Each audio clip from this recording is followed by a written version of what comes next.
Okay, so please take your seat and let's continue. So welcome Attila, Csaba, Marosi from Entity Data.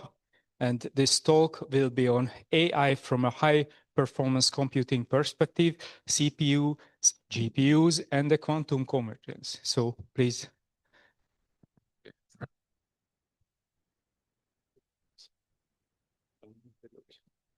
Okay, everyone, hello.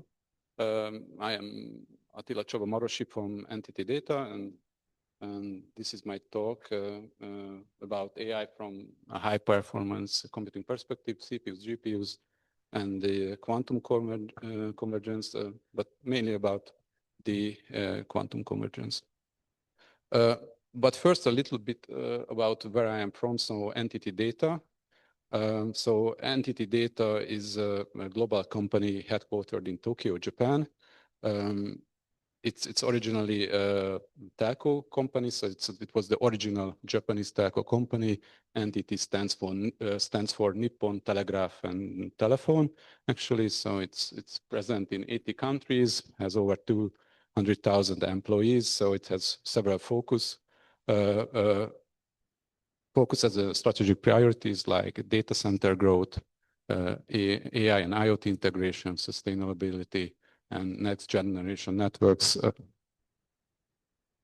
When we look at our technology stack, you can see that it's basically layered. So Entity Data has the third largest global data center footprint in the world, and approximately 40% of the world's internet traffic is going through internet backbone, and we are partnered with several hyperscalers like AWS, Microsoft, and we are also with technology providers like SAP, Dell, and Cisco. Based on that, we provide the hyperscaler ecosystem, and then based on that, cloud and edge platform services, and on top of that, advisory and consulting solutions. I am from the Hungarian office of Entity.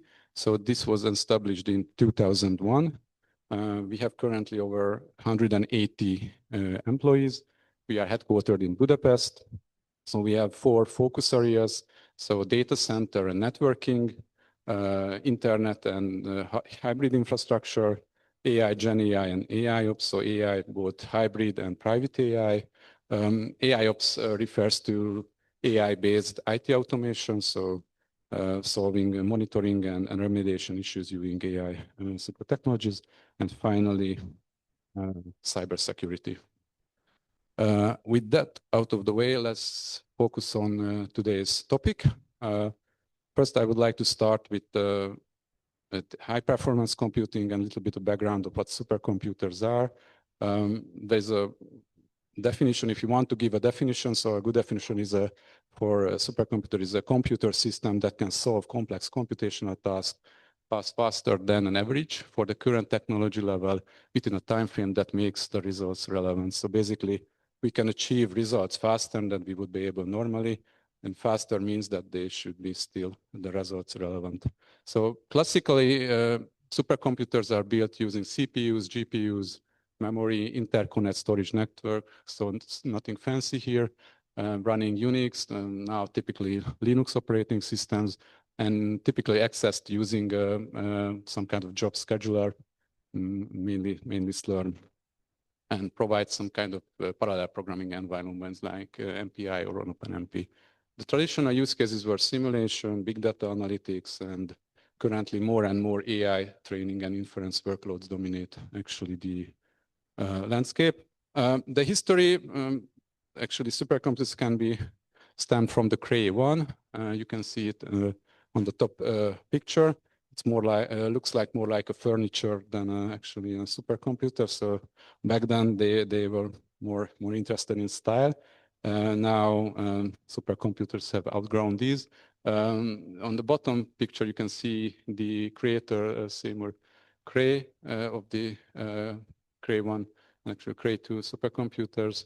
When we look at the evolution, so we can see that in the 90s, there was the emergence of the commodity clusters, for example, in Google.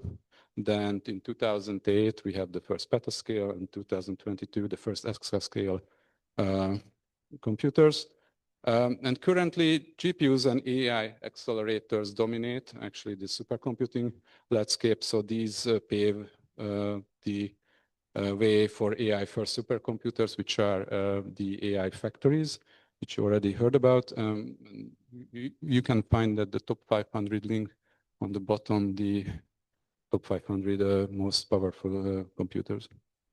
So AI factories are the high performance computing hubs. So this should give European startups and researchers and industries access to AI supercomputing. We can see that currently there are 19 AI factories deployed and 13 so-called AI factory antennas. And these are anchored to AI optimized supercomputers like Lumi, Leonardo, Mare Nostrum, and others. So AI factories are basically the AI data centers, AI supercomputers, and AI factory antennas are projects that allows countries who don't have AI factories to connect to AI factories within Europe.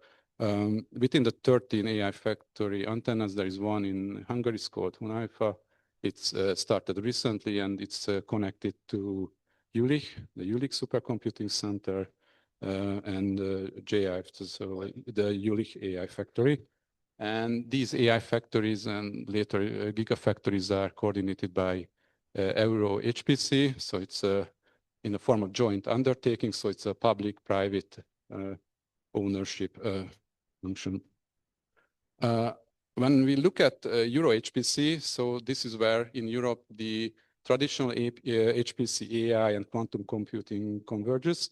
Since 2022, Euro HPC is responsible for quantum computing, actually, and from 2023, it's responsible for AI. So quantum computing actually came before AI, and since this year, Euro HPC is basically responsible for everything quantum here in Europe.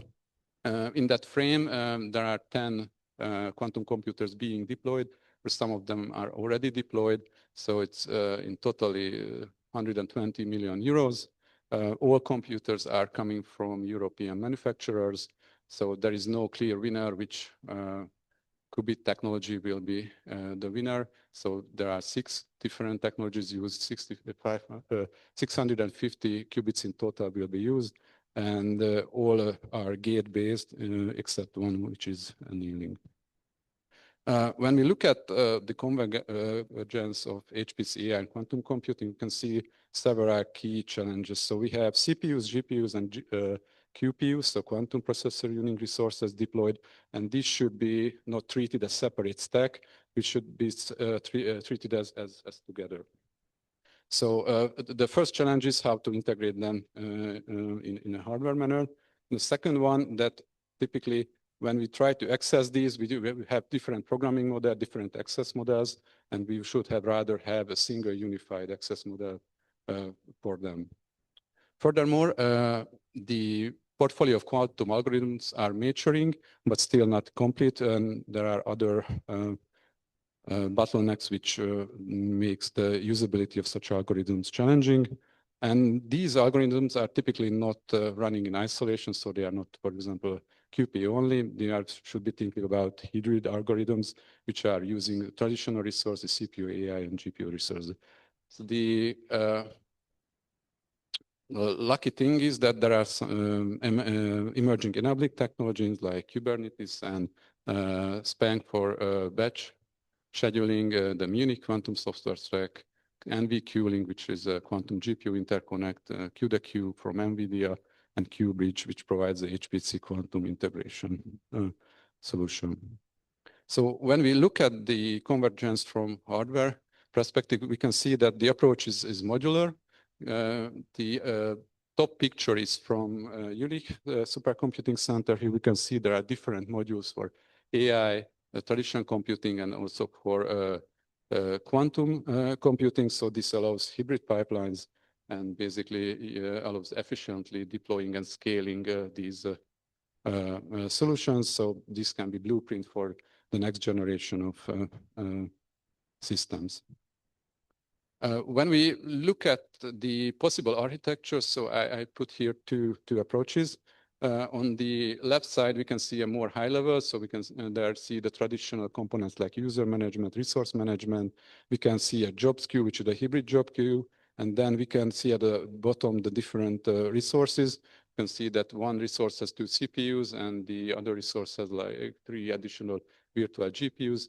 Here, the idea is that we can assign virtual resources to traditional compute resources, and these are transparently sent to the quantum computer or even a simulator. So the idea here is that it's transparent. On the right side, we can see a bit more or a lower level implementation. This uses the so-called pilot concept. So pilot concept is when you submit a pilot job and it's basically reserves the resources you want to use and you're actually tasked and can be executed within this pilot framework, and this can be executed or extended for using quantum resources as well. Next, so if we zoom out a little bit, so we were talking about the convergence between HPC of quantum and AI and traditional resources. But if we zoom out, then we can see there are different approaches. One is called quantum for AI. So this is the more well-known approach when we utilize quantum computing to accelerate, for example, AI tasks like optimization and data processing. So theoretically, beyond what's possible with traditional resources, but actually there is another way around AI for quantum when we apply classical machine learning, for example, to optimize quantum hardware design, control error correction, or numerical simulations. So AI for quantum is the lesser known example. So here, typically used for hardware algorithm discovery, automated control and calibration analysis of quantum data, among others. While the other approach, quantum for AI, this is sometimes shortened as quantum AI, is the traditional approach or more well-known approach when we utilize quantum computing to accelerate AI tasks. So the most well-known example is quantum machine learning, but there's other use cases like quantum reasoning and NLP, quantum multi-agent systems, quantum computer visions, and so on. In the next slides, I would like to just highlight a little bit quantum machine learning, as it's maybe the most well-known area of AI and quantum computing. So here, the idea is that we take the concepts of machine learning and quantum computing and bind them together. So, but we don't really try to do it literally. So running machine learning architectures and quantum computing, we try to implement the concepts from machine learning on quantum computers. If we dig a little bit deeper, then we can see that we can have 2 dimensions. When we look at machine learning in the context of quantum computing, the first is actually the nature of the algorithm. So it can be either a quantum algorithm or can be a classical algorithm. The second dimension is basically the nature of data. We can use classical data or quantum data. And the 2 extremes are using classical data with classical algorithms. That's the traditional machine learning, for example, and the other spectrum is quantum data and quantum algorithms. But typically when we are talking about quantum machine learning, we are referring to using quantum algorithms on classical data. There are several approaches here which are inspired by the traditional machine learning, like quantum support vector machines, quantum neural networks, different hybrid architectures, and adversarial networks. In the next slides, I would just want to highlight a couple of these to show what can be the difference compared to the traditional ones. So support vector machines, quantum support vector machines are typically the same as support vector machines. So this is a supervised learning algorithm. We want to basically use a hyperplane to separate data into different classes. So it can be used for classification and also regression, and then try to maximize the margin between this separation to have better classification. This is a well-known, well-used algorithm. If you want to run it on a quantum computer, then this is not a pure quantum algorithm. It's one of the hybrid algorithms. So your quantum computer is responsible for evaluating the inner product, a so-called kernel function. The kernel function basically encompasses the classical data that is mapped into quantum states, and then basically we are running the optimization on a traditional computer. So this is a hybrid approach.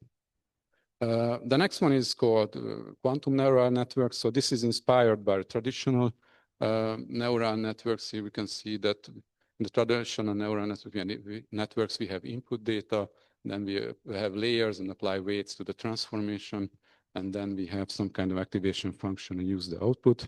The equivalent in quantum version is basically we have the classical data loading into the quantum system, then we use quantum state transformation with parameters, and then we have to some kind of measure the results to have the classical output. So quantum neural networks are CQ models, so classical data and quantum processing, and it has three pillars or the architecture. The first is the data preparation, second is the data processing, and the third one is the output.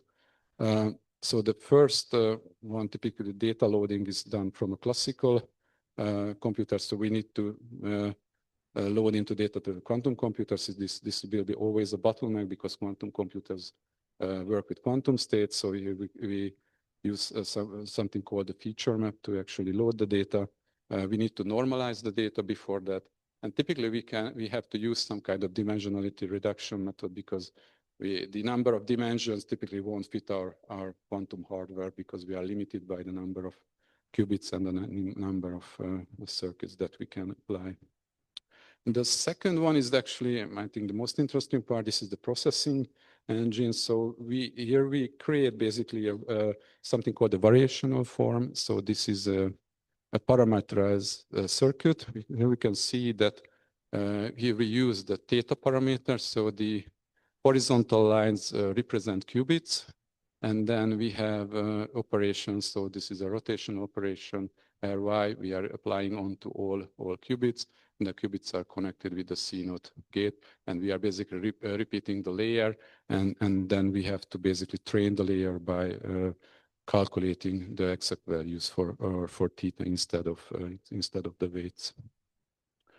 Okay, and finally we have to somehow read out the results. So there are several ways to do that. Here are two approaches. One is use the computational basis expected value. So we are measuring a single qubit, for example, and then we can also use the parity measurement because we are measuring basically the parity, the summary of the different outputs. Finally, hybrid neural networks. So these are nothing special compared to the previous one. Here you can think that you have a neural network and one or more layers are basically executed on the quantum computers in similar manners that we have this variational form. And then before and after you have to transform it to a classic computer.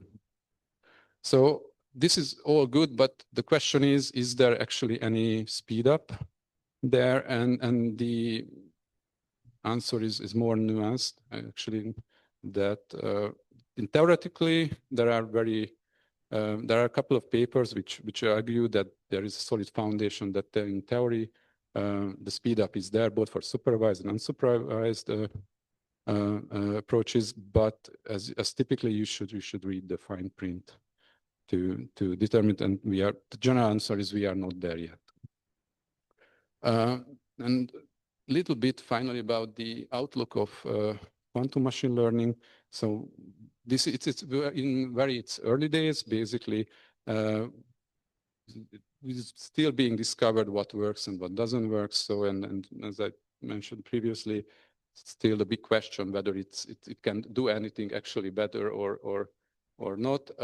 And traditionally, machine learning is a quite hard domain because unlike the well-defined programs, machine learning builds on pattern recognitions, which in massive real-world data, which is very hard to approve an advantage there. But luckily, there are a lot of open source tools, and generally the focus is shifting from faster to smarter. So Here the idea is that instead of speeding up existing algorithms, we have to find out new algorithms or better suited algorithms to do that. And we still don't know which is the best architecture to do that. And one of the most important things that typically impact will be on specialized problems, so it's not a one-fit-all solution. So there now might not be a killer application, and the business value is still uncertain, and it's a very deep technical question. So if we even zoom out, so is it quantum machine learning usable or not usable? We arrive at the question of general applicability of usability of machine learning algorithms. So the argument is that quite a large gap between the classical parallel processors and if we are projecting a very good fault-tolerant quantum computer, still we are magnitudes of between them. So this stems from different factors like cycle times of gate operations. And the most problematic thing is, for example, that we don't have QRAM, so we are not able to efficiently load and retrieve data from these computers. So the general concept is that typically we should aim for big compute and small data problems. So we can have a small size data and do lot of computation then, and typically that even quadratic speedups are not sufficient yet. So we should look for algorithms which are beyond quadratic speedups to be able to have some kind of advantage. And also the data should be hard. So this figure shows that basically the crossover time between when a classical computer is much effectiver than a quantum computer can be measured in weeks.